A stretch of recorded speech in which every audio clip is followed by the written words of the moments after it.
So we're going to talk about everybody's favorite thing. Who loves the wait list? Does everybody love the statewide childcare financial assistance wait list? Do you guys love that wait list? No, No, Leanne, what do you mean? No. I think it's so long. I mean, it's great that we have a wait list, but I feel like it's so long, and Yeah. there's just not enough places to serve these families. Yeah. I do before and after school care, and at this moment, I'm licensed for 39. I have Yeah. 42 enrolled, and at this moment, I have 15 or 16 on my wait list. I just don't have the room. Just don't have the room. Yeah. Just don't have the room. Anyone else? Anyone else? No, No?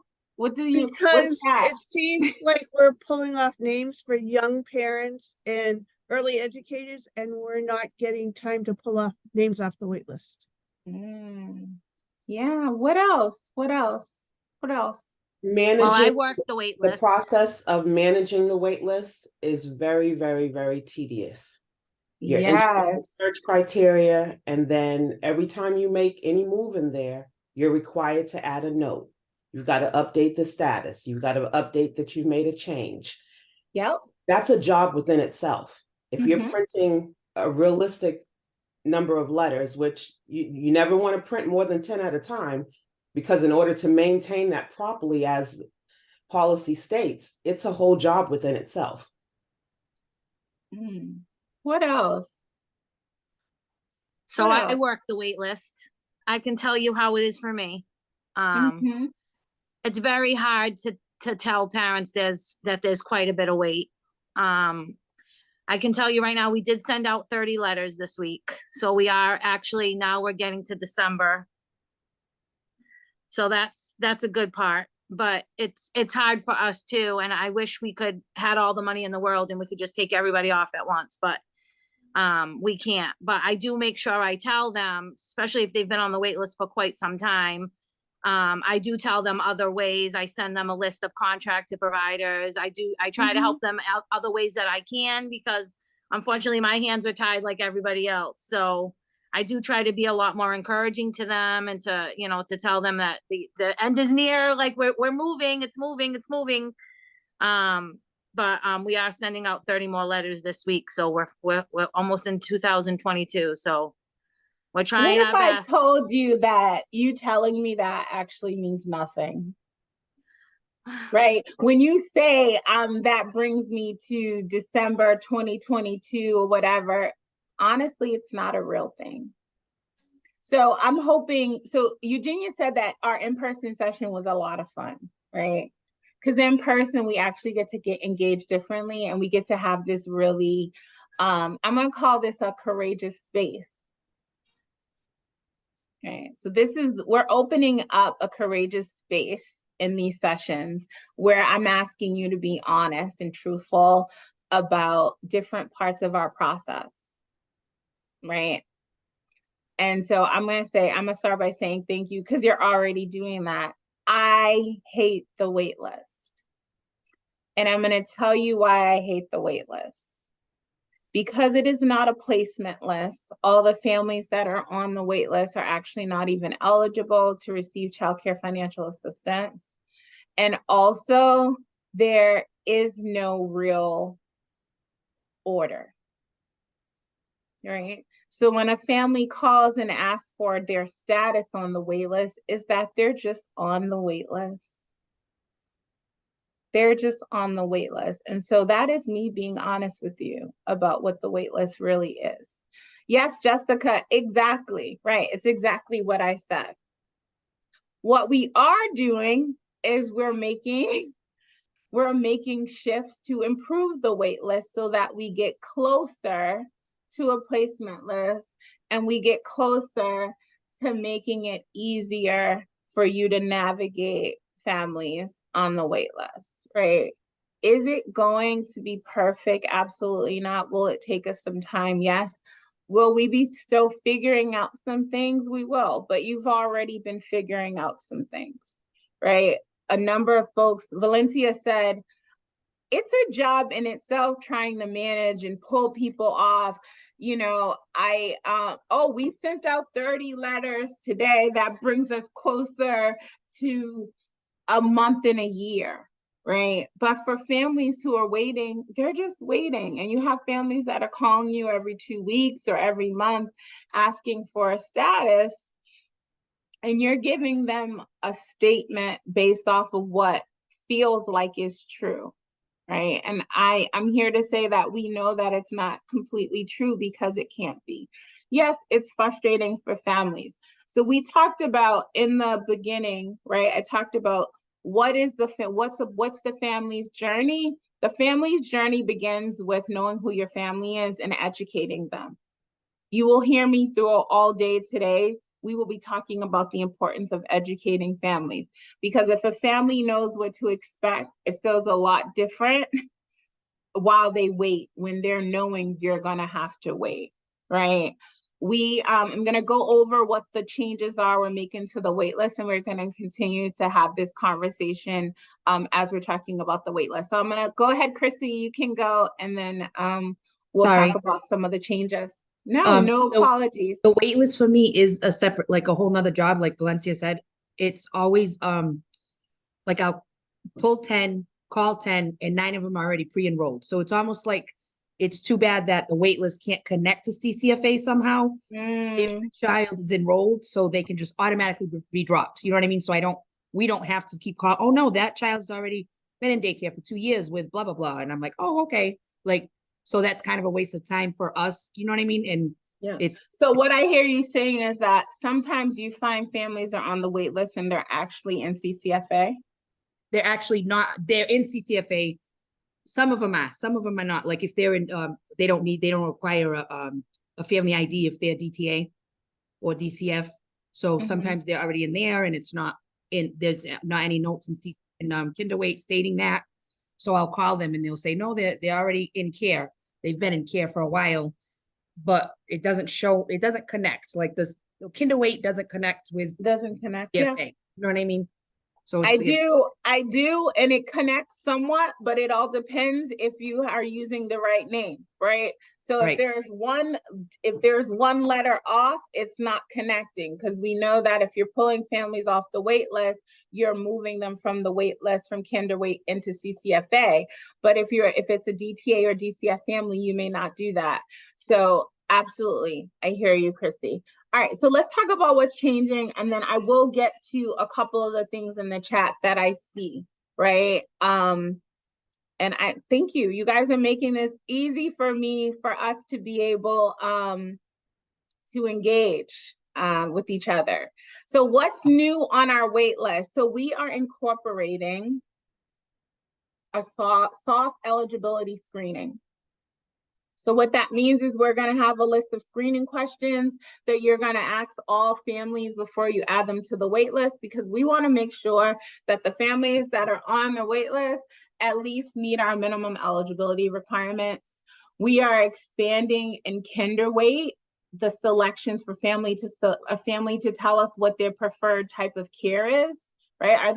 There are some families that are only interested in a voucher, right? And our contracted providers, you're pulling those families, sending them letters, and when they reach out to you, they say, no, I'm not interested in the program. We want to know what families what type of care they're interested in. So that's going to be an expanded option in kinder wait. The soft eligibility screening questions will not be in kinder wait. Those we'll give those to you as a part of we're going to do a separate forms and application training, because we have a new CCFA we have a new childcare financial assistance application that everyone will be required to use, and it will be a fillable PDF along with all of our forms are being updated to be fillable PDFs and translated into up to 14 languages. So that will be coming. We're updating, we did some refinement around priority statuses. So we heard from many of you, well, you have a whole bunch of priority status, so everybody's a priority. How do we know who do we service first? So we have some baseline criteria for offering assistance according to priority status. and we added priority codes for families experiencing substance abuse or domestic violence. So now those are options in Kinderweight. And then we have some new communication expectations, right? And so how many of you can raise your hand, or you can put it in the chat. How many of you are sending out confirmation letters when you're adding a family to the wait list? When we add them to the wait list? Yeah, when you add them to the wait list, do you send out a confirmation letter?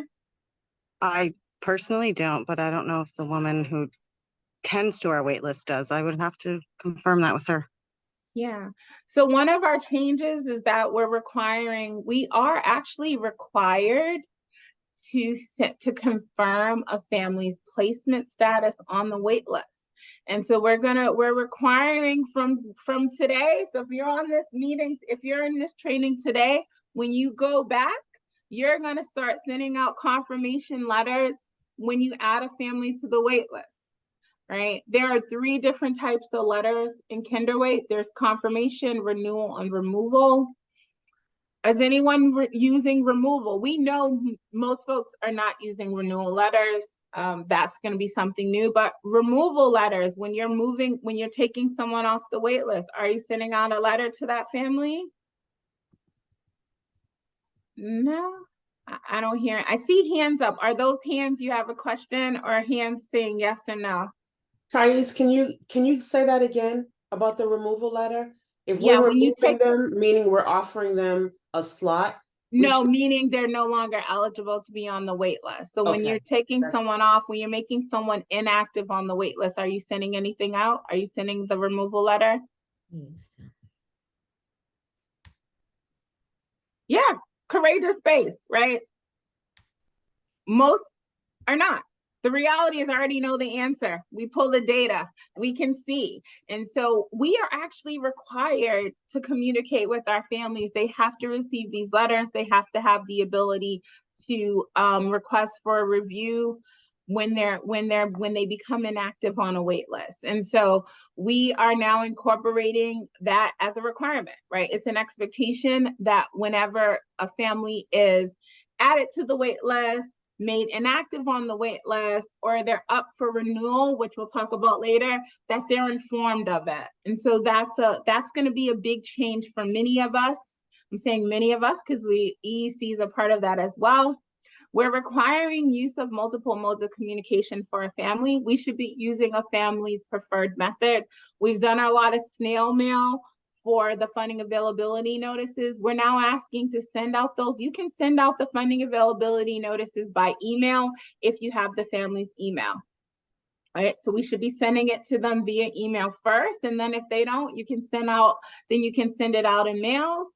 And you'll hear a lot today about expectations around how many times and how many ways we're expecting you to communicate with the family throughout their journey. And we have redefined refusals, right? We redefine refusals. So for those families who were receiving funding availability notices from contracted providers and they weren't interested, if 3 contracted providers sent them notices, they would be removed. Those families now won't be removed. Refusals actually mean you no longer need care. So if only time a family should receive a refusal is if they no longer need care. And then eventually if they have 3 of those, then they would be removed from the wait list.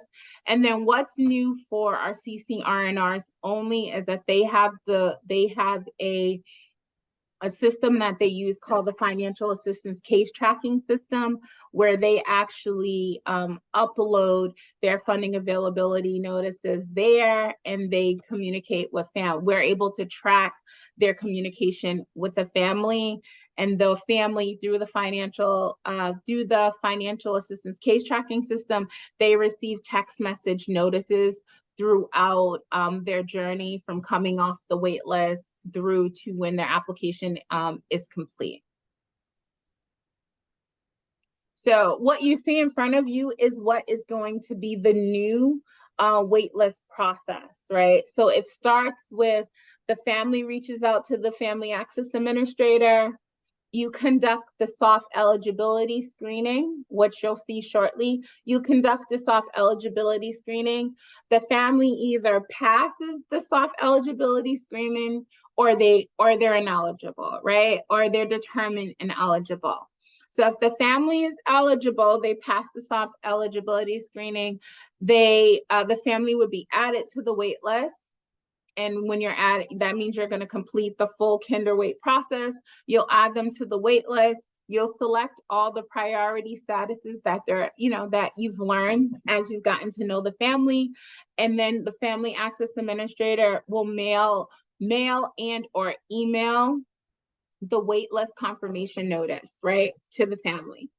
Now, if the family does not pass the soft eligibility screening, then that family, you would still add them to the wait list, and then you would remove them. Does anyone know why you're going to add the family to the wait list and then remove them? To generate an FID. Yep, and what else? To have a record of them. And have a record of them. Absolutely, right? We talked about a little while ago, I said all families have to have the right to request a review, right? And so families have to have a right to say, I want to be on the wait list. Most families, the soft eligibility screening is really just checking to see if the family is meeting the income eligibility. We know that income fluctuates for families, and so we want to be able to have a record of when they initially called, because if their income changes and they become eligible, right? They become eligible, we want to be able to honor their original date that they contacted us. So you would add the family to the wait list, remove them, and then the family access administrator, you're going to mail and or email the wait list removal notice. Okay. So folks got that? So when you're adding the family, you send out the confirmation notice. And when you remove the family, you are going to send out the removal notice. Now, the one soft eligibility requirement where you would not make a family ineligible is citizenship status. We should never deny or make someone ineligible based on their citizenship status, right? So if a family meets all the other requirements, and I'm going to move to my next screen so you can so we can go through what the questions that are within the soft eligibility. But citizenship, if there's any questions around citizenship, you should still add them to the wait list if they meet the income. So the soft eligibility screening is really just some short questions in 3 different areas. So their contact information, which is like their name, who they are they a resident of Massachusetts? And then what is the citizenship status of the child seeking care, right? Of the child seeking care. Do they have any priority statuses? Here you got a little sneak peek. There's 3 different types of priority statuses. There's immediate, priority, and then general. And then we have income, right? And then the income and the household makeup. We need that information to be able to determine if they're income eligible. So here are your soft eligibility screening questions. What's your first and last name? Do you live in Massachusetts? How many people are in your family? How many parents, children, ages?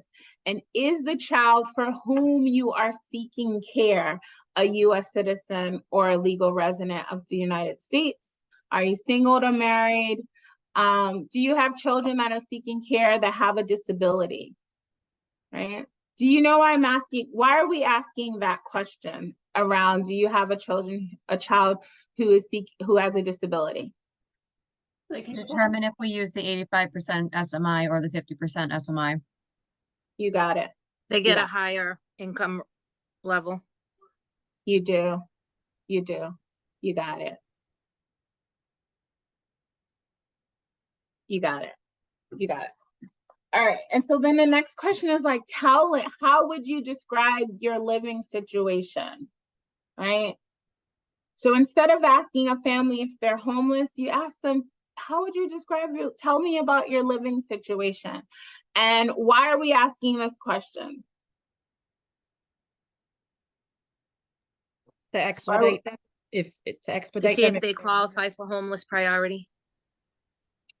Yes, but a bigger reason. Remember, the soft eligibility is really a soft eligibility check to determine income eligibility. Yeah, someone in the chat said different sliding scale. So homeless families do not have to meet you got it, Jessica.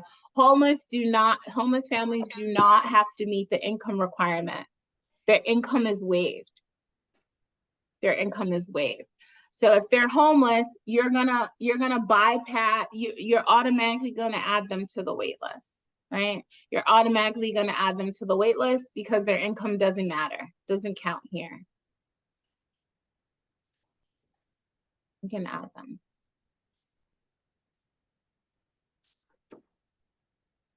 You can add them. So sorry, I'm looking at the chat, trying not to look at the chat while we're moving. So you're gonna ask all the rest of the questions. So tell us about your living situation. If they're homeless, you're gonna bypass the additional questions that are here. Remember, the soft eligibility questions are not in kinder weight. There are questions you're gonna ask them verbally over the phone. Those questions are not gonna be in kinder weight. So then you're gonna ask, are you employed? If they're employed, if they're employed, seeking employment, or in school or training program, disabled. This is also, you can see what their service need is, but what we really want to know is if they're employed, so we can see if they're income eligible. If they're employed, you'll ask what their hourly rate is, how many hours they've worked. If they're salary, you can get their annual salary and you would divide it. And if they're self-employed, you're just going to ask for their average monthly gross.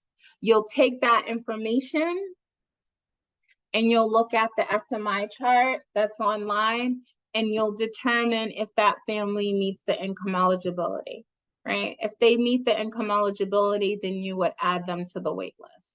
What we're trying to do here is ensure we're not adding families to the wait list that are not eligible. It is very disappointing for a family. It is very disappointing for a family to be on the wait list for however long, and then they find out that they're not eligible due to their income, right? Due to their income. I see a couple of questions in the chat. Homeless are required to have citizen or resident status? Yes. So citizenship or a qualifiable immigration status is required for any family accessing childcare financial assistance. It is not a requirement that we have the ability to waive. It's not a requirement we have the inability to waive. So I'm going to pause here and see if folks have any questions.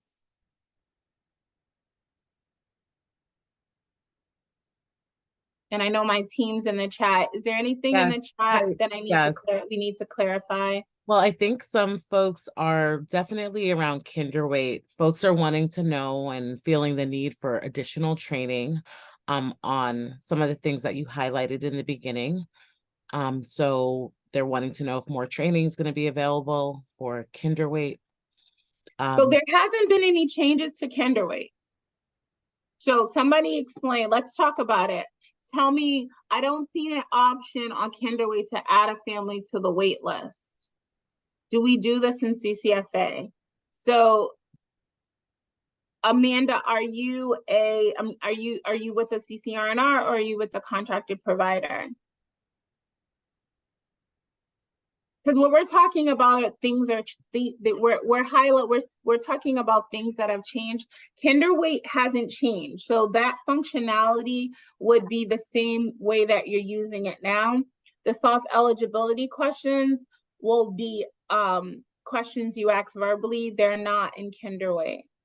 Yeah, and it sounds like some folks are saying that they've trained themselves on kinder weight.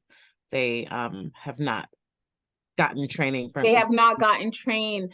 Okay, so we are having separate like technical sessions, right? so I want to be very transparent. There's no way we could do an 8-hour training that would incorporate walking through Kinderweight or CCFA. None of these trainings will do that, right? Those are separate trainings that will be in person. We cannot train 300 people on the technical aspects of entering and navigating Kinderweight or CCFA virtually. Right. So after the modules for all of the childcare financial assistance trainings regarding procedures, when these are done, then we will have the technical sessions on how do you enter and use Kinderweight. And Amanda said I think she found it. She sees it now, whatever she Oh, where there was So, confusion. yes. And I know Okay, you have a hand, Tyrese, and then there were some other questions. sure. Nikki, go ahead. Hi, yeah, so I just wanted to say about the Kinderweight. So I went into my role, the program director of an infant toddler center 5 years ago, and I was told, hey, when you need to enroll somebody, if it's not a continuity of care, like enrolling a sibling, you need to go to Kinderweight, and Yep. good luck. And that is literally all I've gotten. I just figured out how to pull off a list of names from the wait list a year ago. And I sent out letters a year ago. So I don't know anything about pending. And it sounds like, as I read the chat, it's not just me. It's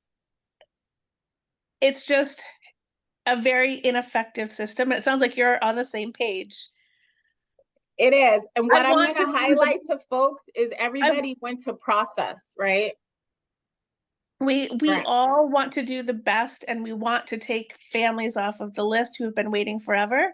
But at a certain point, I can only send out so many letters. And finally, it's like, hi, you called? Lucky winner today. Lucky winner. And that breaks my heart for families who've been waiting. Yeah. So I hear you, and I'm glad that you said that. I don't know, I will say we don't have a training and development team, right? Kinderweight is a system that is we do not own Kinderweight. We don't own Kinderweight. What we can do is we will ensure that you get trained.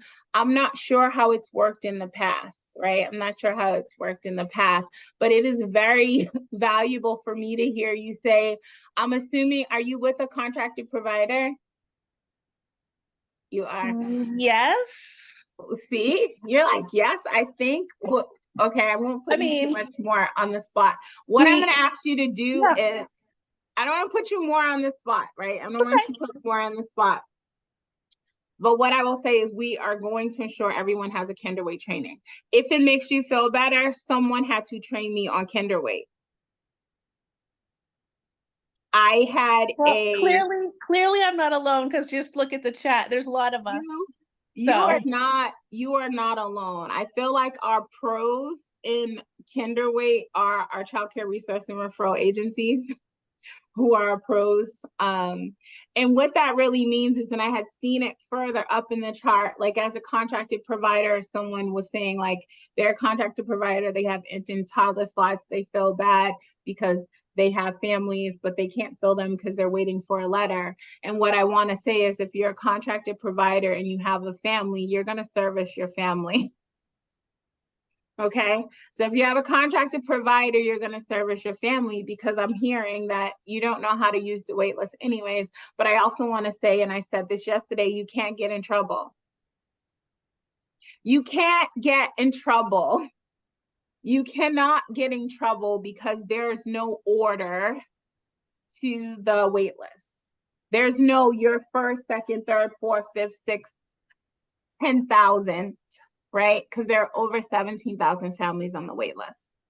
Mm-hmm. There are over 17,000 families on the statewide childcare financial assistance wait list. So you cannot get in trouble. You cannot get in trouble. So Tyrese, you have a couple of other questions. One, are the instructions from the procedure manual 2022 still like current? And they want to know, is there going to be a procedure manual that's going to walk them through all of So the simple procedures are not technical how you enter something in Kinderweight or CCFA. Yeah, not around, I don't think it's But around. there will be separate, like, how do you use Kinderweight trainings and how do you use CCFA trainings? We are working on setting those up for folks.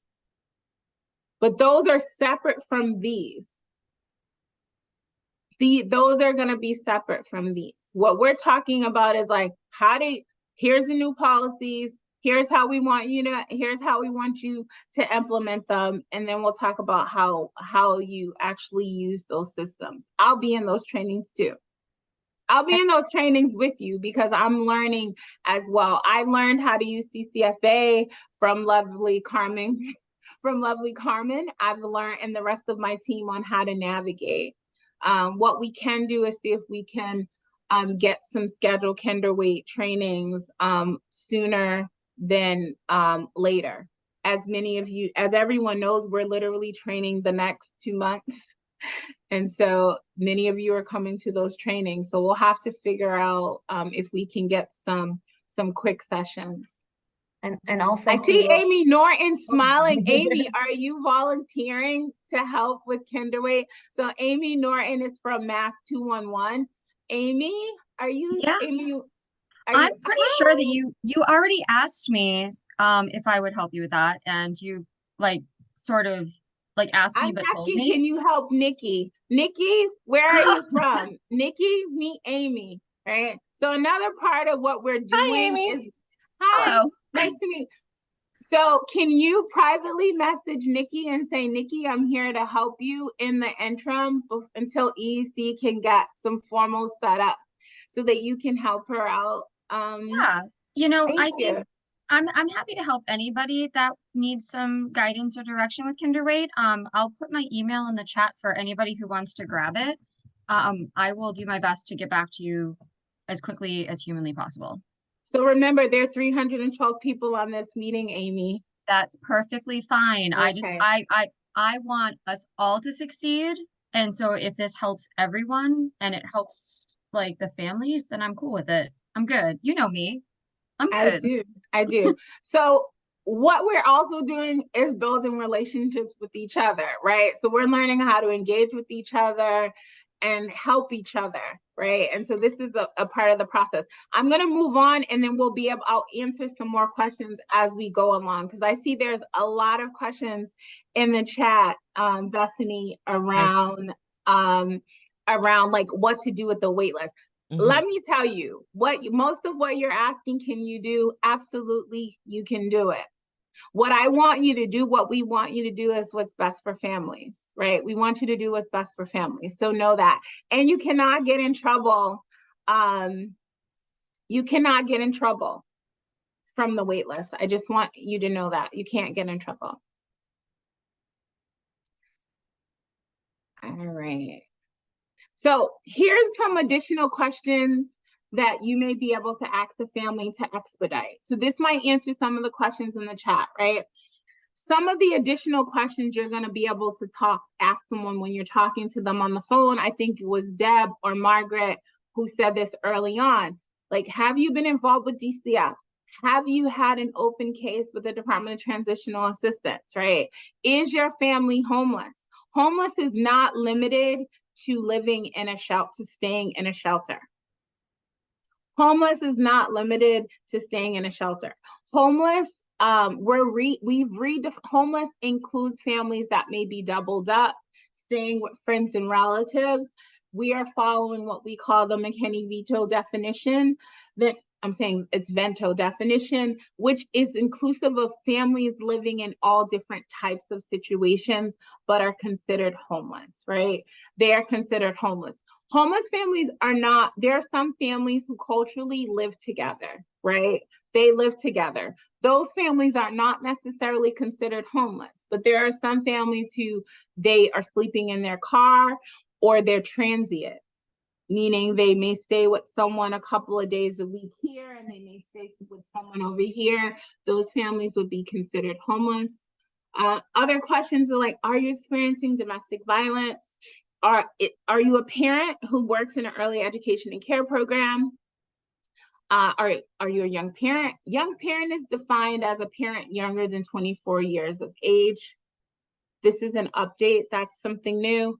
And is the parent actively deployed in the military? And is the caretaker, legal guardian, foster parent, including a grandparent? We know that there are grandparents and other relatives and families and friends caring for children.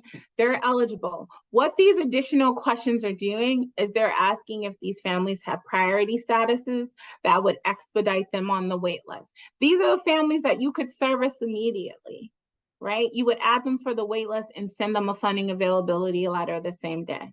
Right? Set up their appointment, tell them what they need, and you get to start moving them through the process. And Tyrese, if I could just add for these questions, one thing that we are saying, we know that these questions are sometimes asking sensitive information that might make a family feel shame or stigmatized in some kind of way. So we're saying to use your skills in meeting them where they are on their own journey. And it sounds like many of you are doing that as you're working with families where you can, frame this. You could ask all of these questions and then allow them to self-report, right? If you don't want a family to feel offended that you're asking them, do you have an open DCF case, or are you getting this, or are you getting that? We've heard that a lot, that sometimes it's difficult to talk about. So framing this and letting them know why you're asking the question, this is to see if they could get priority access. These are services that are available in the state where we're just trying to inform them of what they are. We're not saying anything about their family. We're just letting them know about it. So we're asking these series of questions, and then you allow them to, self-identify if they fall into any of these categories. And also what I would add is that opening up that door of trust with them, where you could say, well, while you're on the wait list, or even further on in the journey, when we start talking about reauthorization, if any of these things become part of your family's experience, please let us know, because we want to make sure that we're supporting families, reducing barriers, etc., for them. So just putting that soft touch on this, so that families feel like they're being supported and that you're there to help. So I'm going to stop sharing for a sec, because the next slide is going to take us some time, and I want to answer some of the questions. So remember, waitlist is screening, right? Waitlist is screening. I see many of you saying, how do you prove this? How do you prove that? When you're adding someone for the waitlist, they don't have to prove anything, right? They don't have to start providing verification documentation until they start the application process, right? So waitlist is just coming on to the waitlist, right? It's just getting on there. It's just getting on there. We'll talk about what is required to prove homelessness or domestic violence and the other priority statuses when we get to eligibility. There was a question around, does the child family residence questionnaire form count as proof of homelessness? I'm not sure what that form is, but hold that question to when we get to the eligibility section. Tyrese, there was one more question about, I think, a contracted provider. I think this is Amanda, who might have said a family receives a letter from a contracted provider. They're not given a heads up. They are not sure why they're being reached out to for funding availability. And Brenda H., let me know if I got that right. But what do you sort of do in those situations where maybe a family is getting funding that they don't know why you're reaching out to them? Yeah, I'm going to ask folks, we talked about in the beginning, right? What the family journey begins with two things, right? It begins with understanding who the family is and educating them, right? It's so important to educate a family around what it means. So they got that letter, you want to educate them and say the statewide, the wait list, there are two different types of family access administrators, right? They're contracted providers and there's CCRNRs, a contracted provider reached out to you because they actually pull families off the wait list. There are two types of assistance. There are vouchers and their contracts. And so they're reaching out to you to offer you one type of the childcare financial assistance, right? You can tell a family they do have parent choice, and so they can decline, but what happens is it does not guarantee them a voucher, right? And I know this comes up. There are families who are contacted off the wait list and they're contacted by the contracted provider, but really what they want is a voucher. That family should be asked questions, right? Get to know who your family is. Who's the family? Ask them questions, see if they meet any of the priority statuses. If they do, what do you think you should do? For any of my contracted providers if you have a family who they call you and they say, I received your letter, but really what I want is a voucher, what would you do for that family? What would you tell them after you've asked them some additional questions?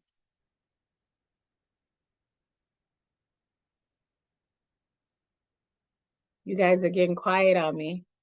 But once we've made sure we've fully educated them on like, okay, you don't want our program, you don't want the contract slot, we advise them that they will go back on the wait list at the same application date that they previously had, and that they and we make a note, whatever reason, and we also check off the denied care and let them know that they also may be not denied care, refused care, sorry. Refused care. I'm like picturing the refused care. And also I like to make sure that they know that they may continue to get, at least the way the system's set up now, they may continue to get funding letters from other contract providers, and to ensure that they're always replying, and contacting them so that they don't get put into a termination status. So can someone tell me what would you do differently now? And I know we're learning, but what would you do differently now?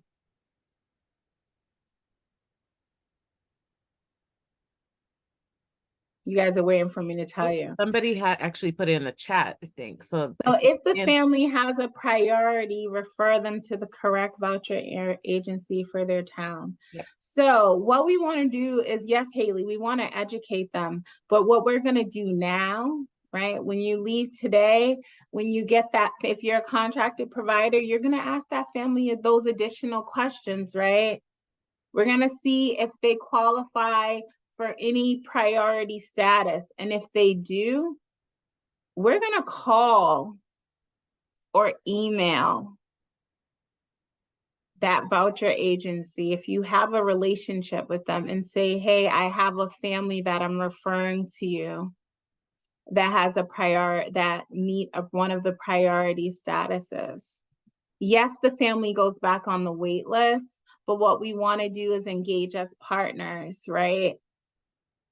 And engage as partners and do some kind of warm handoff, because then that family would be eligible for a voucher, right? They would be eligible for a voucher, and we are no longer clicking that refusal button if a family denies a type of care, right? That family, that's not their choice is that they would like a voucher, not a contracted slot. They're not refusing that. We are not defining that as a refusal anymore. Does that make sense? Can I just ask a follow-up though with that, just for technical reasons? Because my understanding is that if you don't check off that as refused care and you just put them back to active status, even if like you're now, emailing the, voucher agency, hey, this family is DCF case or whatever the case may be, that if the family doesn't like follow up with that or whatever happens, then they're going to be put into termination status in Kinderweight. Like maybe I'm wrong, but we were always told that if we don't check one of those off. I'm telling you today, right? I'm sharing is like we're no longer doing that. What triggers that family moving, right? Even if we're working on like those triggers, right? What you're talking about, Haley, you're like Kinderweight has these triggers. If I don't click refusal, right, it's going to still trigger to terminate the family. Is that what you're saying? So we're working. Correct. Yes. So there are things that trigger in Kinderweight those are the system changes that are coming. So Right. it will not, but what happens is the refusal does something as well. Right? So you're still going to do what you normally do, but that family still stays on there. That refusal is collecting something else. It's checking for when it gets 3 for it to do the same thing, for it to terminate. But it's not going to terminate that family or make that family inactive, because no family really completely disappears. Right. So I don't know who M. Collins, I don't know your first name. I'm sorry. She says, yes, sometimes it terminates a day after they were put active. That's a Kinderweight glitch, is from my understanding, that it does that sometimes and then the family comes back on. Is that right? Somebody? Yes. Yes. Yeah. Is that Amy? Yes. And then it Yeah. puts the family back on. Yes. Yes. Also, I do want to add something, that a lot of the parents that want a voucher instead of a contract, a lot of them are under the impression that if they take a voucher, it is free versus paying on a contract. So we remind the parents that it's the same thing to go ahead and take that contract, because it is the same policy. It's the Yeah. exact same policy. And I also remind them that there is parent choice. In the end, they need to realize they are not stuck on that contracted slot, and parents seem to think so.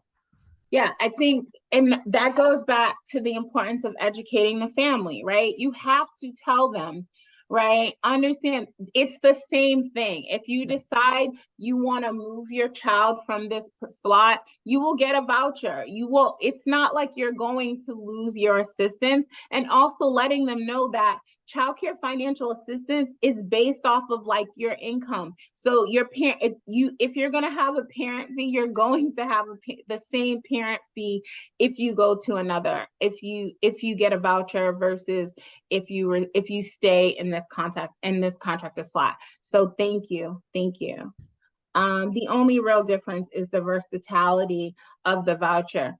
Yes and no, right? Because I know in the past it wasn't as like we would immediately give you a voucher if you were switching to another program, but we will.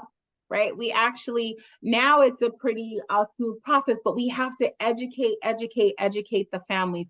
It is so important when you meet a family to tell them what you know. The reason why I said tell them what you would tell a friend or a family member, because when we're working with our friends and our families, with our friends, right, and our family, our immediate family, we tell them everything. I think a lot of the problem too is they automatically assume PACE means free. So I have to tell families a lot often that saying it really depends on your income and your family size. You may have a parent fee, you might not. It might be a high parent fee, it might be low. It doesn't automatically make your childcare free. You still have to be within the same income guidelines. Absolutely. And that's it's key. Just what you said, educating. You have to tell them there is this, that assumption is true. And then for some families, they end up having a higher parent fee and they're like, what? Right? And they don't understand. So yes, educate. There's a question, right? Is there a way to generate a file just for families interested in a system? So not yet, but there will be. We're adding the preferred care option into Kinderweight, so that then you have the ability to pull families who are only interested in a contracted slot or in a system. Yes. All right, so we're getting close to 11 and I want us to be able to take a break. I'm gonna get back into my slides, and I will, during the break, you can opt to take a break or you can opt to ask me questions. So that will help. That will give us a little time for those of you who have direct questions. So again, thank you for being so engaging. All right. So our next slide is a reminder, right? This is a reminder that we do not need to ask parents their immigration status. We do not need, under any circumstance, to ask parents for their information status, right? We want to let families know that they will not be harmed, right, in applying for childcare financial assistance, right? Applying for it is not going to put them at risk for what is called public charge. Does anyone know what public charge means?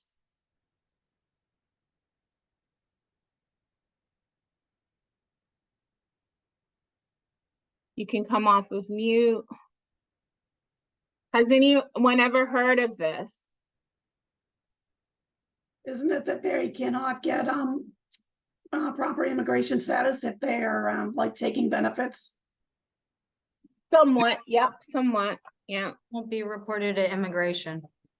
Yeah, so public charge, yep, they're so that's the other side of it. We're saying like we're not reporting you to immigration, right? That's what we're saying, right? We're not reporting you to immigration. But what happens is if you look at the bottom of the slide, I'm going to just read it. Public charges are rules for some people applying for legal, here it says lawful permanent residence or certain other visas to enter the United States.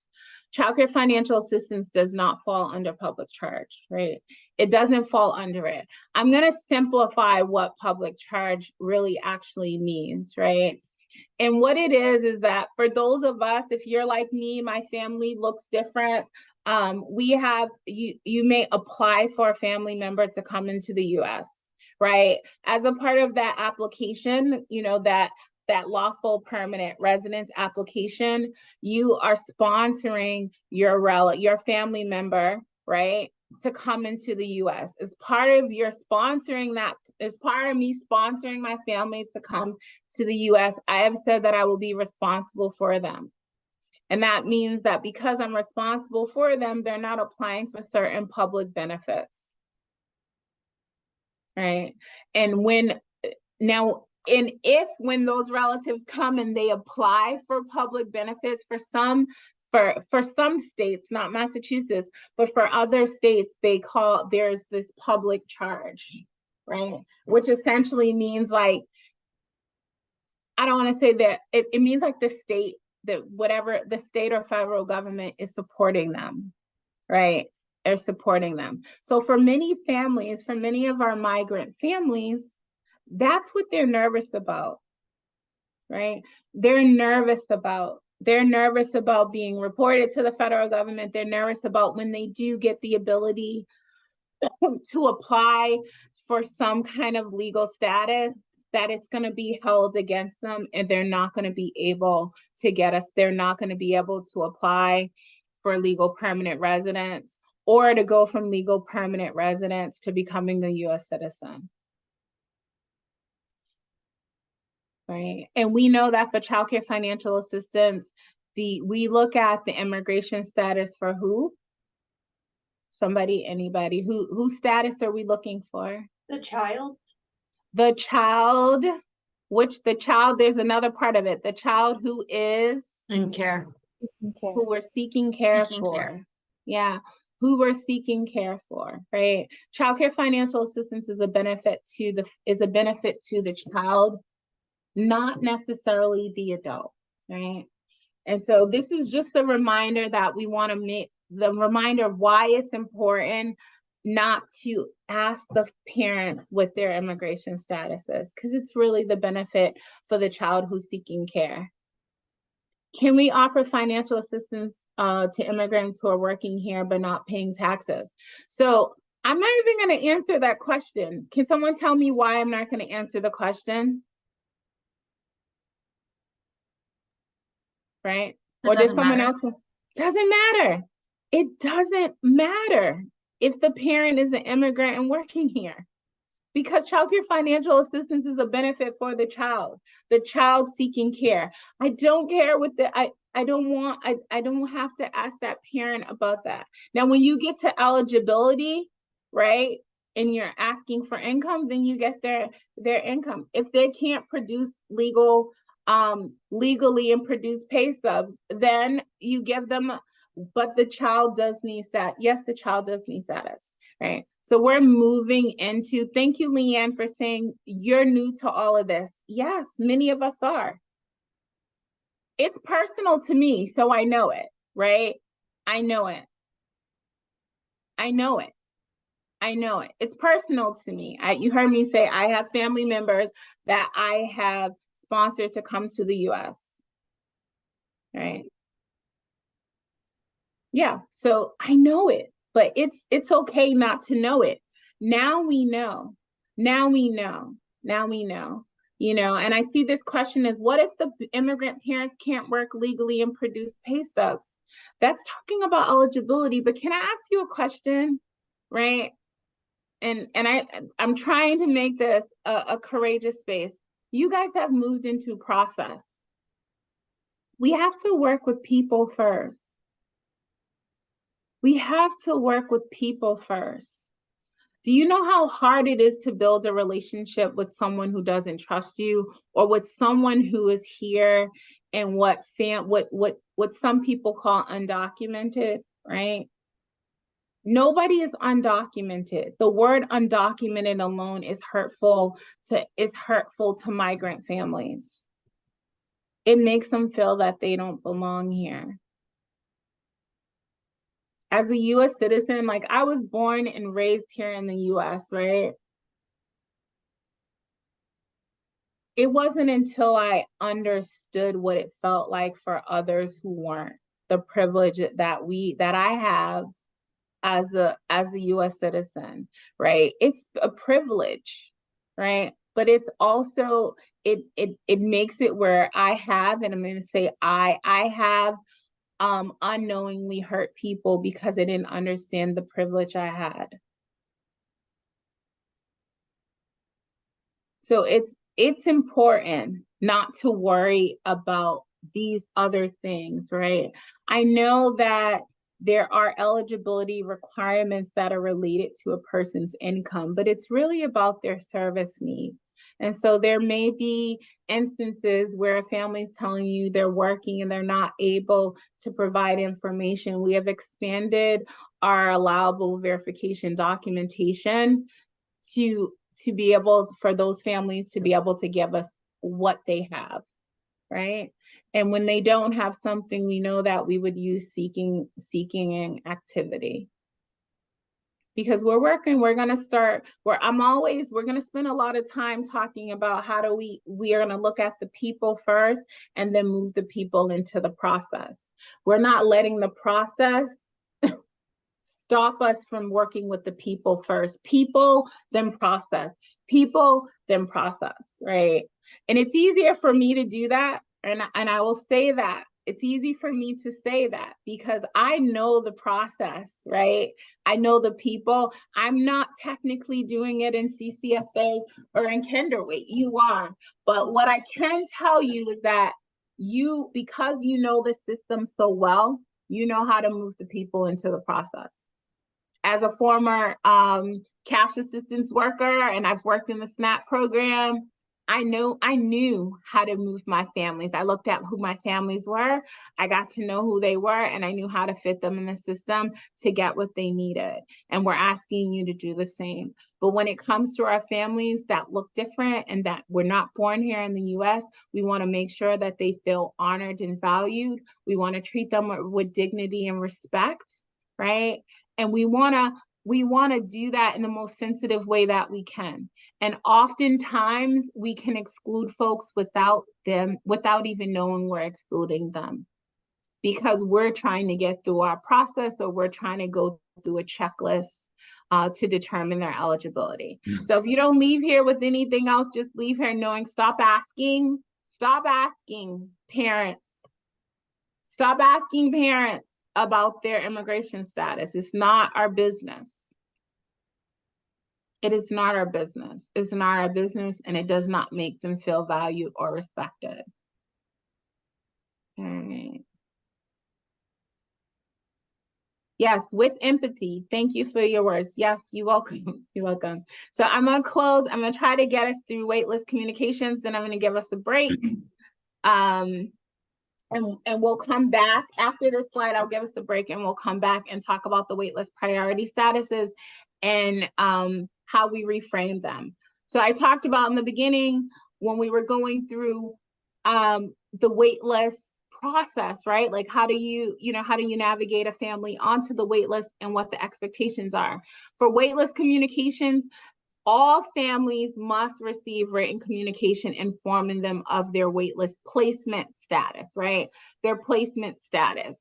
So they're here, you see there are 3 placement statuses, and then the fourth notice on here is the funding availability notice.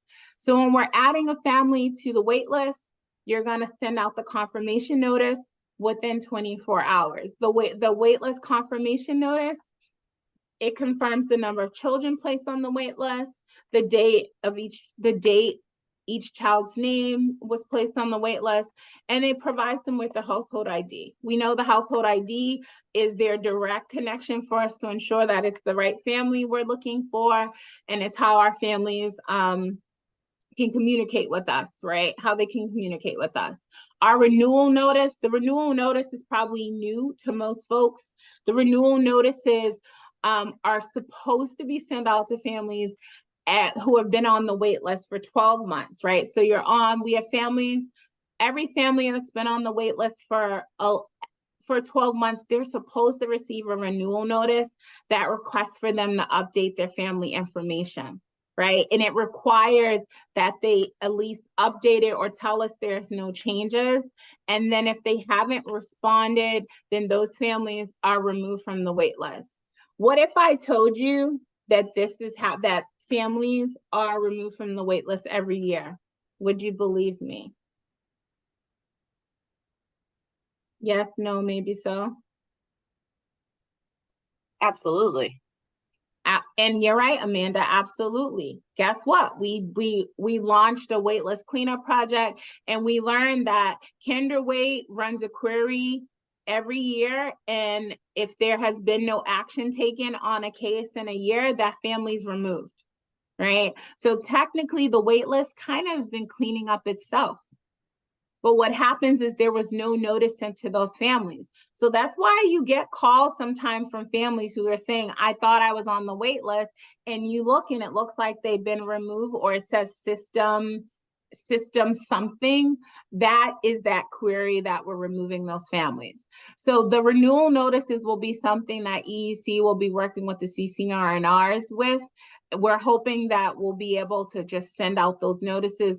It will be too complicated for us to request the family access amendment for us to ask for EEC to ask you as our family access administrators to do this, because families come on the wait list at different periods. So we're going to have to run some kind of report to be able to do this, and for us to ensure that we're actually sending the notices to the families and they have the opportunity to communicate back to us. 3 is our removal notices. We've already talked about those. Those inform a family that they're no longer eligible for the wait list due to failing to either update their wait list record, exceed income, or failing to respond to a funding availability notices. Those notices should be sent out to families. If it's because they're being removed from the wait list due to their income being over, you should also attach a request for review form. Okay. And then the last communication that we send out to families regarding their placement on the wait list is really the funding availability notice. And those go out once you've pulled the family, when you've done your query. So what I will highlight here is we are always sending something out when we're communicating, when we're adding the family on the wait list, or when you're removing families from the wait list. So I'm going to stop sharing, and it is 11:09. I'm going to give you guys a 10-minute break. As I promised, I will stay and you can ask questions during the break for anyone who has some additional questions. So I will see you guys at 11:20. I'll give you an extra minute. Thanks, everyone.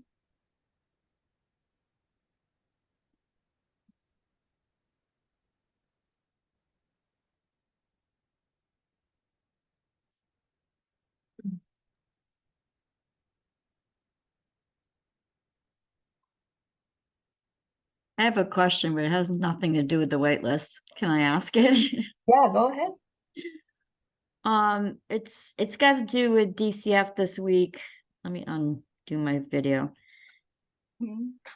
I had a family that was up for reassessment for DCF, and they never got back to me if they were going to renew until Monday.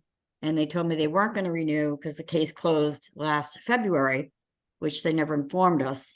So I said, then can they go into a transitional slot? And they refused a transitional slot for this family. So I've got a thing. When you say they refuse, you're saying DCF? Right.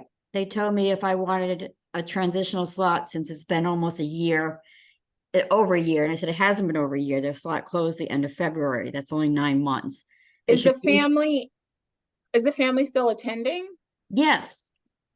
And basically their slot ended yesterday. So they can't get care today. And they told me on Tuesday that they weren't going to renew. So we would still service that family. Okay, that's what I wanted to ask. They're transitional. We don't need can you send an email and then we will, our email you can use as the referral? Yes. And you should not disrupt care for that family if they're still eligible. Okay, I hate to, Tina, I just want to let you know, this is Debbie from Mock. I had the same thing happen to a family. I had a family who they said, well, their case closed almost a year ago. And so we feel like they got almost a year's worth of TCC. So we're not going to give it to them. They did the same thing to me. And 1 day's notice. I said, that's not fair to family. Yeah, they gave me hardly any notice. Yeah. And she's got 4 children. And it's like, what are you going to tell? You want me to call this mother and say she's got no care tomorrow? You know? Yeah, no, that's no, not same right. thing. And we have the same, we're through North Central. So it's we're dealing with the same person. Yeah. Yeah. Amy, you said you sent it about this specific same family. Amy sent a letter, yes. Okay. So we will so just know that we all are actively training, and so you can see a delay, but something like this, can you put like a flag, like urgent? Well, I'm telling you now, go ahead and process it. Okay, thank you. And Just we can process it for a year, correct? You can process it for a year, yes. And just put it under TCC. All right, thank you. Bethany, I don't know if you had anything to add. So what I would just add is that it is important that I'm not sure I could connect you to your regional child care coordinator and the DCF statewide coordinator. They do want to hear about situations like this where you might be working with the area office and getting not getting the information that you need to process. They might be able to support as well on their end. But I think sending it our way as well, and we could make that connection so that the families continue with care. That's good to know, because that happened to me also, and I ended up getting the parent I put him into an income eligible because I didn't know there was nothing else for them that I could do. But the timing, Deb, I didn't have time to get her into an income eligible. Well, no, I didn't, mine was, I had asked and asked and asked, and I had like, you had the next day, I had like a week, that was it. But I just didn't feel it was fair that, this family, just because their case closed, they didn't tell us, and they felt like they had almost a year. So that was their TCC. And that was the response I got. And the gatekeeper told me she wasn't aware that it closed either. So it's like, that's an internal problem. Yeah. So this is continuity of care, right? And so yes. Deb, so what you did, during the principles of engagement, we talked about like going the extra mile, right? And so Deb, this is where you looked at the people and you were like, I know what the other side of the process is, and this family can go in under income eligible, right? Right. The other side of it is that it's continuity of care. And we talked about that DCF and DTA is an entitlement. TCC is a part of that entitlement. Right. And so we are working with DTA and DCF to ensure smoother transitions with those families, but we want you to do exactly what you just did, Deb. right? We want you to do that. Like, okay, here's the family. I know they're still eligible under continuity of care, and I'll just put them under income eligible. Absolutely right. So thank you. Absolutely right. I just wished I could have, kept the TCC because of the issues going on with the family, because that would have been so much easier. But we were able to pull it through and get her into income eligible, but it would have helped the family if they had continued with TCC. If they It would have, have been much so do they easier. have a parent fee now? They don't have a parent fee right now. I put the person on a job search, seeking employment, because she's not working, but now she's had some medical issues that have happened. So what has happened is I gave her the paperwork to bring to her doctor's office, because she is not going to be able to work because she's been diagnosed with cancer, and so it's not going to be good for her. But I want this child to continue So with this care. is one that you sent to us. We just hadn't responded to. I haven't sent it to you yet. I gave all the paperwork to her And then, doctor's so then office. because then she could have really just got a 12-month. How long? A 12-month instead of the 26. But Carmen might be killing me right now because I don't know enough about the CCFA process. But please send it to us also so that we can work on reducing these kind of issues with our DCF partners. It's good to know. If it happens again, most definitely I will. I had one more question too, if you don't mind. You said now when we put people on, we go over everything with them and on the wait list.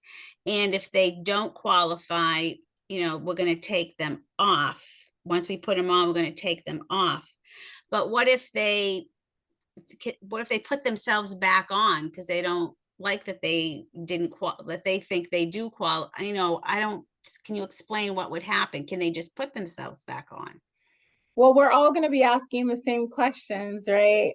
So what I would say is if a family is if the family is insistent on going on, right, you could still add them. But if a family is over income by $100, right, if they're over income, they're going to be over income unless they switch jobs or there's been some kind of shift. And so that's where educating the family comes in. Eligibility for child care family financial assistance is really determined on their income status, or if they have like a child with a disability, right? Or if they're early education and care staff, or if they're homeless. Those are the only situations where the income is going to change. And so we have to inform families, like, you're going to be on the wait list.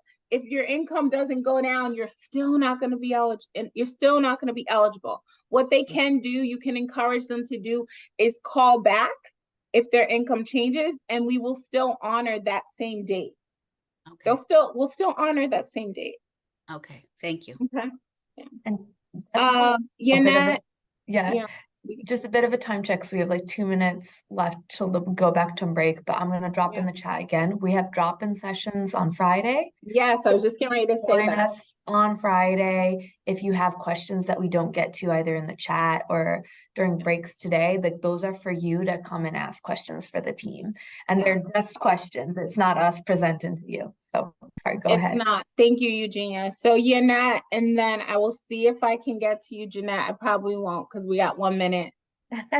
I will be quick. I just wanted to make a comment that you mentioned something about a glitch in Kinderweight applications being terminated after so was the scenario that someone sent a letter, they were not interested in the offer, and then the application was reactivated and then it gets deactivated by the system? Well, they were saying, yes, sometimes that happens. And then the next day it'll be active again. I'm not sure it's a glitch. I believe so. Anytime you print a letter, you need to let the system know what happened with that letter. So before you change the status, you need to go all the way down to the bottom where you are in the refuse deny section, and you need to say whatever happened, like why they're not enrolling. And then you go on and change the status. If you do it that way, then it will not be terminated. But if you just change the status back to active, the system will terminate automatically because it didn't really get a response on the letter you printed. Agreed. Kelly said agreed. So what I heard Yanette said, and when everyone comes back, I can let you say it again. Thank you. That you don't believe it's a system glitch. It just means that we have to make sure, as family access administrators, we have to make sure we're completing an action. We're telling the system what happened with that letter. Correct. We call it processing the letter. That's what we call it. Processing the letter. She's exactly right at the bottom. If you don't process that letter telling the system what happened, it will automatically terminate the family. Got it. Got it. Welcome back, everyone. Let's see. I don't see as many faces. Are folks coming back? Are you coming back? I think we have most folks back. All right. Just from noticing the chat and people coming back online, and we love to see your faces too. So we know it's tough in these Zoom rooms. It is. It's 13 pages. Nice. 13. Just a few. Yeah. Yeah, it's 13 screens. All right, welcome back. So quick check-in. How are folks feeling? Right level of information? You don't want to do your one-word check-in in the chat. We don't mind how you're feeling. We can do those. Yeah, Eugenia, great idea. One word. How are you feeling so far? Good. Got a thumbs up too. You can use an emoji. We had someone, I think, for the first training use the like exploding head emoji. I don't know if it was a good thing. Like their mind were blown because they learned so much. Yeah. Bonnie said, I don't know, a lot, but still going strong. Yes, it's a lot. Tell me, I'm talking about things that good and overwhelmed. Yeah.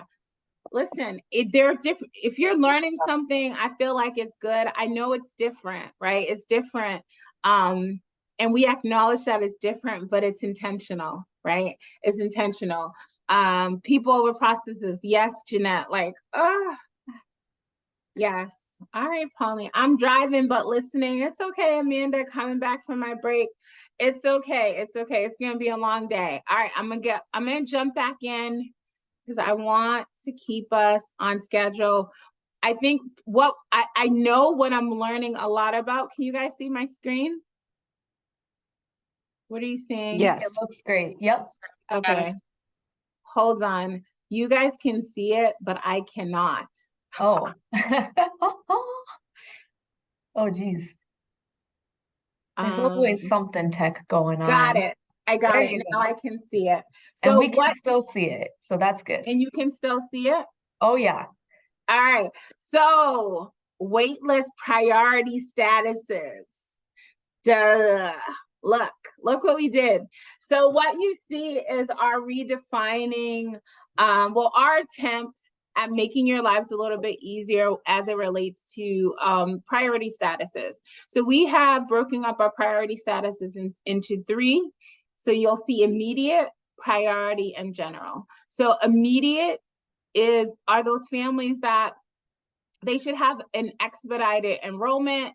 And though we categorize those families as families experiencing homelessness, young parents, families experiencing or have experienced domestic violence, families with a parent working in a early education program, and then families with a sibling who is already receiving childcare financial assistance. Some of you may say, Tyrese, you don't need that on that. We already do that, but we see it. We see it. There are families who actually are being added to the wait list and they already have a child that's receiving financial assistance. And then we have our priority families, which are, I'm going to ask you to wait, Jeanette. I see your hand, but just wait. And then we have our priority families who are families with a child or a parent with a disability or participating in substance abuse treatment and our rehab. Families whose eligibility may be ending from another childcare financial assistance program. We know that there are certain cities and towns and counties, they may have their own childcare financial assistance subsidies, and then but they're for a shorter period of time. We want to make sure there's no disruption in care for those families as well. And then we have our families that where there's a legal guardian, a grandparent, or other caregiver, and then families of a parent who's actively deployed in military. And then we have our general priority. General priorities are families who don't have any of these other statuses, right? What we are expecting for you is to be able, in an equitable way, to pull families from each one of these different categories, right? And then you'll see here, this is arrow that's saying continuity of care. Families who are ending childcare, right, from a particular program, whether it's DCF and DTA, they still qualify for assistance, right? They still qualify for assistance, and they fall in the media. If you were here during the break, you heard our contracted provider saying DCF said, no, I'm not authorizing TCC, but the care for those families don't end because they're already receiving childcare financial assistance. So one of the women talked about, I just added them as income eligible. And they went immediately. So that family went immediately on the wait list and came immediately off, and we served them. So what does immediate access mean? On our list, I'm going to go back to the other list. We have immediate, we have priority, and we have general. Immediate access means expedited enrollment, right? It means expedited enrollment. It means assessing the family's immediate needs and then immediately notifying them that funding is available via email, or even when you're on the phone with that homeless family or that DCF family that that are ending and now they're waiting for a referral and you only have a day. It's an immediate appointment, right? Or scheduling the first available appointment. I'll pause there and let you ask your question, Jeanette.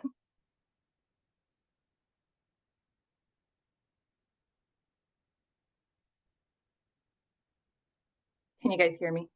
We can. Okay. Okay. So it's the same question I was going to ask while we were on break, and it's in regards to the immediate access for siblings. I have a parent that gained custody of a child, and the child is as a family member to another FID. Now, this child doesn't have care. Can he get immediate access to childcare with the father because now dad has custody? You just lost me. So mom has the child in her household. Yeah. Dad gained custody of the child. Child does not have an active placement, but is a sibling to children that does have care on with mom. Can he get immediate access with dad now that he has custody?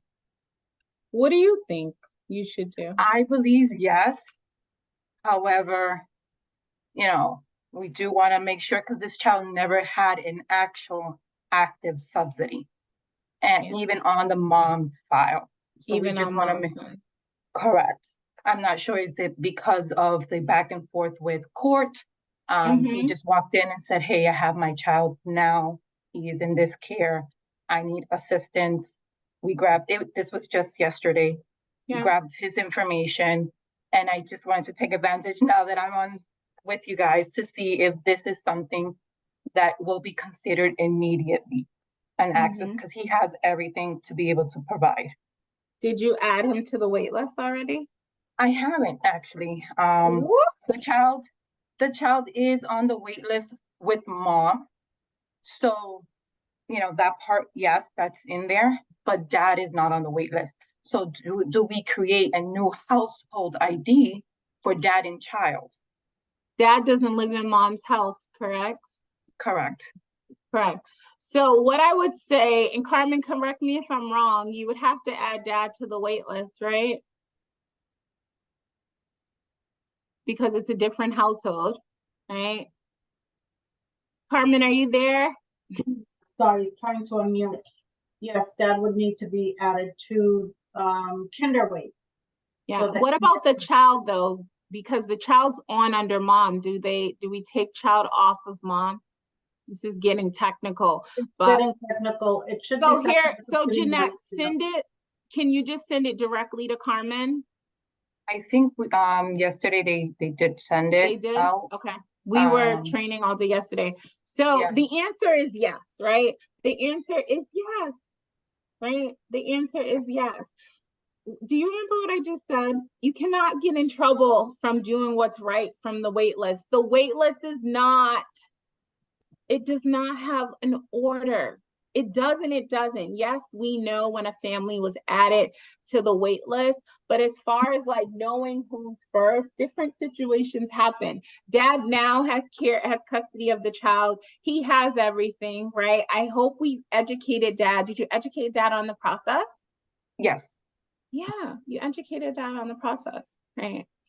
And so that's what you want to do. You educated Dad on the process. Now you're going to move, right? And you were like, I don't know if I should put him. He wasn't on there, right? And so I always like, when in doubt, add the parent, try to add the, you did good. It was more the don't want technical part duplicates. of it. Correct. Because he carries a PID number.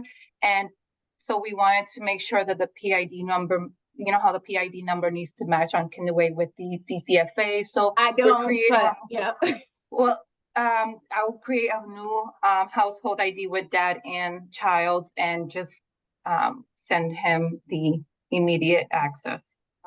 Yeah, so Carmen, send it. Carmen will want you not to create any duplicates. And, we don't want any duplicates, definitely not in CCFA. So we'll walk you through the technical sides of it. But yes, people over process, right? People over the process. And so we want to make sure that we're supporting that sibling. All right. Thank you. So I'm going to go right into offering funding from the wait list, because this is the discussion you really want to have, right? Is how do we equitably distribute, how do we equitably offer funding for families from the wait list, right? How do we do that? So what you see is like families typically, right? I'm just going to say typically, and we know that it happens and sometimes it doesn't happen in this way, but childcare financial assistance is offered by basically pulling a query from the wait list if you know how. I'm going to throw that in there. If you know how, right? So the way that is done, the way that I understand it is that you can select the priority statuses, the ages of the children, depending on if you're a contracted provider or not, the date the family was added to the wait list. And then there's these other factors, right? And so this last row is those other factors. The date the family requires care. You don't want to run a query on families who aren't seeking care yet, right? Their required date isn't happened yet. And then whether a family is currently enrolled in a program as a private pay, you won't be able to really run that in your query, but that's something you want to consider. And then you have childcare assistance from another EEC resource may be ending. And then there's these other extenuating circumstances. Most times when you're running your query, you're looking at priority status, the date the family was added to the wait list, and the date the family requires care. These other three things are things you learn later, right? You learn them, you learn them later. We will be able to know what type of care they're looking for you to be able to run in your query when Kinderweight is updated. But this is essentially what you're looking at now for most of your families. What we're asking is for you to offer funding in the most equitable way possible, right? And how do you do that is gonna look different. It's gonna look different for each of you. And so our question for you is like, what are some ways you ensure equity when offering funding? And I'll add a second part to that, or do you? Is it even possible?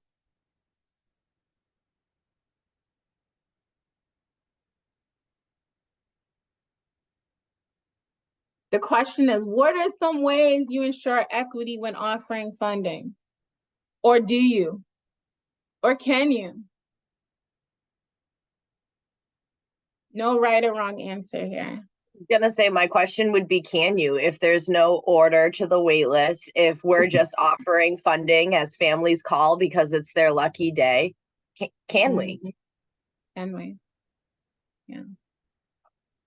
So we know that there are three different, we redefined, right, the types of priorities, right? And so you have your immediate, you have your general. I'm gonna go back. So you have your immediate, you have your priority, and you have your general.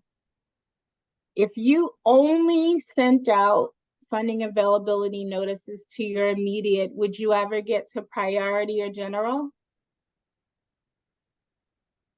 No, right? No. So there has to be some intentionality here.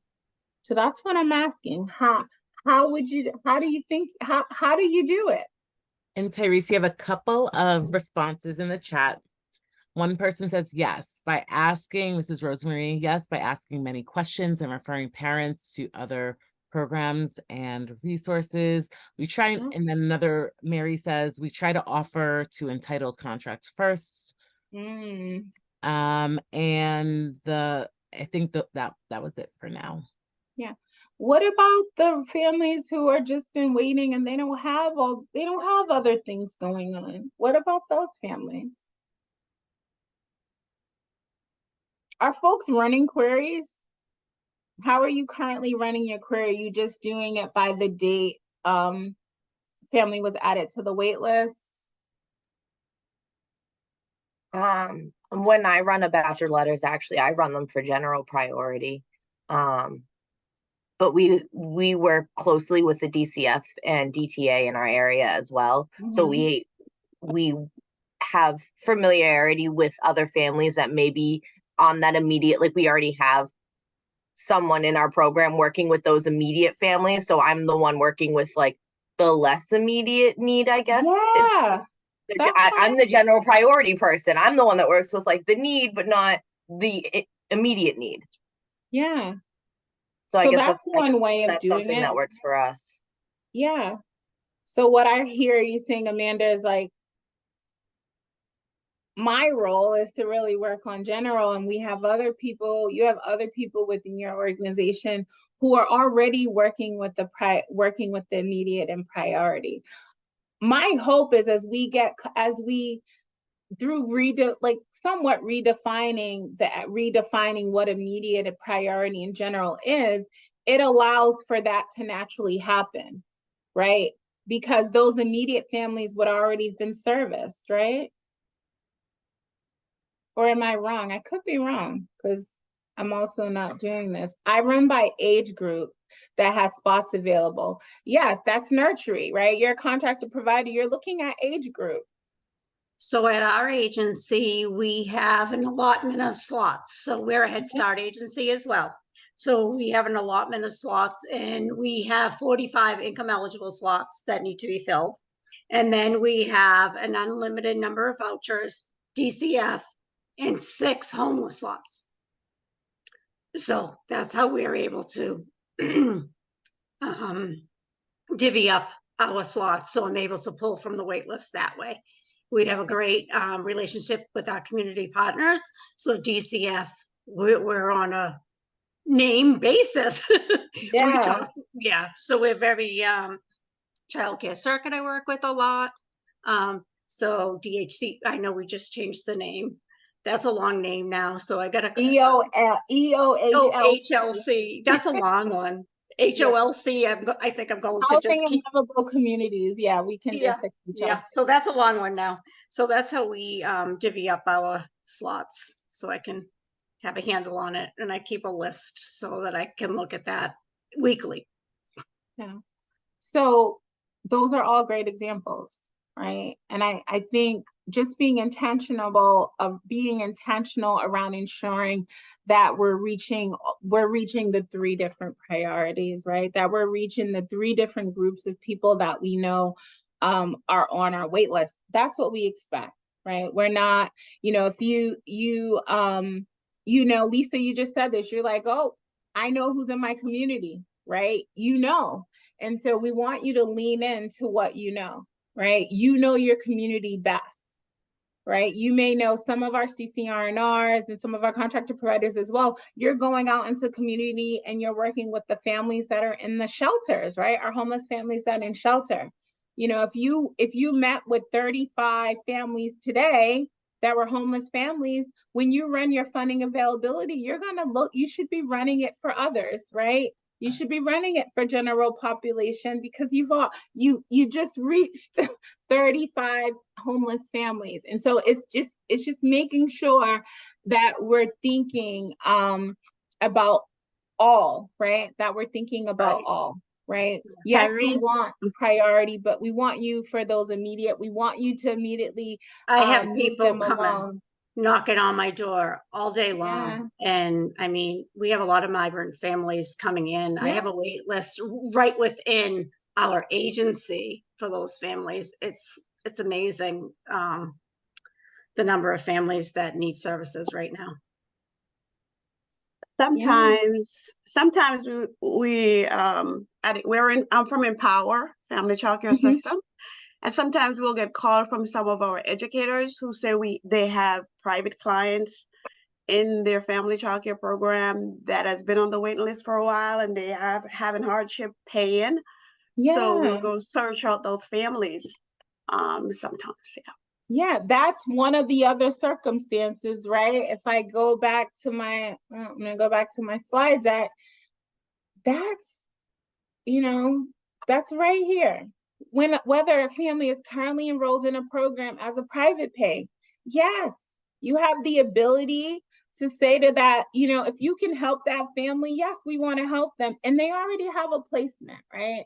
And there's nothing wrong with doing that. So we're giving you permission, right, to look at the people, you know, look at the people and fit those people into the process. You know that those families, they already have a placement.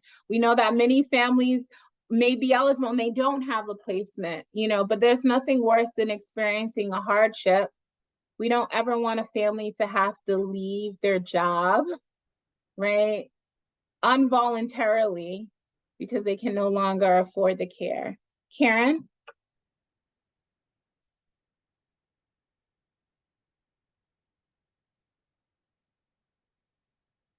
We can't hear you if you're speaking. You're on mute.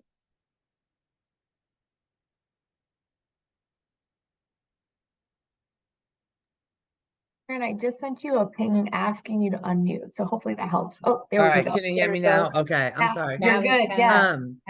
So I don't know if anybody has the same circumstances I do. I'm at the YMCA. I feel like I never really get to the wait list because of the population that I'm working with. I just feel like I have enough families. I almost have more than I have contracted slots for. Do you know what I mean? Yeah, I don't go to the wait list very often. And but I are feel many badly of your about that. families on the wait list? Yes, but they are, right? Yeah. How many of your, think about it, right? So how many of your families have you then, you searched them and they were already there? Yeah, true. I didn't think of it that way. So think of it, so this is what happens. Many of the families are already there. And so you are working off the wait list. That's true. I never run those reports. I feel badly about that. No, thank you for your transparency and honesty. You don't have to apologize. You don't have to apologize for that. And so remember that you're working with families from the wait list. You just didn't run a query. You were looking at the other extenuating circumstances. This is the uniqueness of contracted providers because your families are at your door. They're already in your community. They seek you out, right? They seek you out. We're giving you permission to service them. I'm giving you permission to service them. Okay, Thais, just to be clear, and that's without sending them a letter? The funding availability letter is just something you have to do in the system, right? Like you still have to do that in the process. Yeah, so I'm saying if they're immediate, they're immediate. Meaning I have a child sitting in a Head Start seat that doesn't have extended day. You that got it. Meets the criteria on the waiting list. Absolutely. Okay, thank you. I mean what I say. So here's the, and I'm going to tell you why I'm saying this, right? That Head Start family, Valencia, is on the wait list. Tell me they're not. How often are they not? If they're not, it's because they're in Head Start, because they call, sometimes they call and Mass 211 will say, hey, there are other options for you, right? And then they seek out Head Start. Head Start, you know Head Start because it's word of mouth. A lot of families access, you know, we go about what we know in our community. You all, the letter is a part of the process. So I see folks say, so when the auditor comes, he isn't going to zing us for not sending the letter. The letter is a part of the process. So you still have to click, you still have to generate that funding availability letter because it's a part of the process. It's what moves the family into pre-enrollment. Right? You just have to make sure that you process it. So you do it, you know, somebody tell me, don't you just do it quickly? Kelly, where are you? I'm picking on you now. Kelly, when you move someone immediately, don't you still send the letter or click the button? Like you said, I generate the letter, whether or not I actually put it in the mail or give it to them because I'm Correct. already. But I will mention, because hi Valencia, I think we learned in a different session that some providers or some users of Kinderweight may not realize you can generate a letter straight from that parent's record, which you can. So if you don't know that, people should know that. So it's not that I didn't know that, but I was under the impression that it was first come, first serve. So if I've entered in zip codes, I've entered in the age range, and I'm looking under general priority. If the family that's sitting in a Head Start seat is number 50 and I've only printed 10 letters, I've got to keep doing that and go through the families to say either they're interested, they're not interested, until I get to number 50. And that's the what I'm shift. asking. That's the shift Tyrese is That's making. the shift that I'm talking about. I'm going to reframe it for you. Head Start, you have a family that's in a Head Start program, right? Right? That means they're in another child care financial assistance program that is non-EEC, correct? Yes. We would not want to disrupt their care. We're extending it. That's another extenuating circumstance. It's one of the factors we should consider when we're offering funding. It is definitely a reframing. That's why I said this is different. That's why these codes, like, we have to have these conversations because it's different.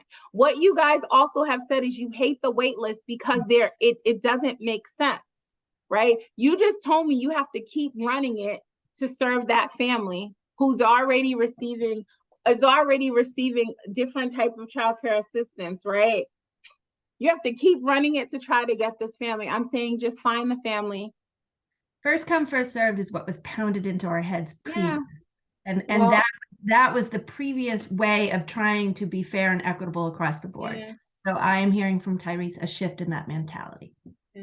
So what I'm saying is you're still going to be fair and equitable, right? Because you're still you can then run your general population wait list, but you're also going to serve that family who has some immediate needs. So you're still doing it. That's why I said you have to be intentional, right? I'm going to highlight intentionality around being equitable. So I know if I service X number of immediate and priority families, I'm still going to send out I'm going to send out funding letters to general priority as well. So that we want you to do things equitably. If we had a wait list that actually was by number, right, and by real priority, then it would be easier for me to say first come, first serve. We're just making a shift. I know it's like we have to unlearn, right? For me, I don't have to because I wasn't here, right? So I think it's a little bit easier for me, but we're unlearning and we're relearning, which is why we're doing the trainings in this way, and which is why we're having drop-in sessions so you can bring additional questions and specific questions there. All right. Are we all on the same page? Any other questions? Because then we're going to jump into eligibility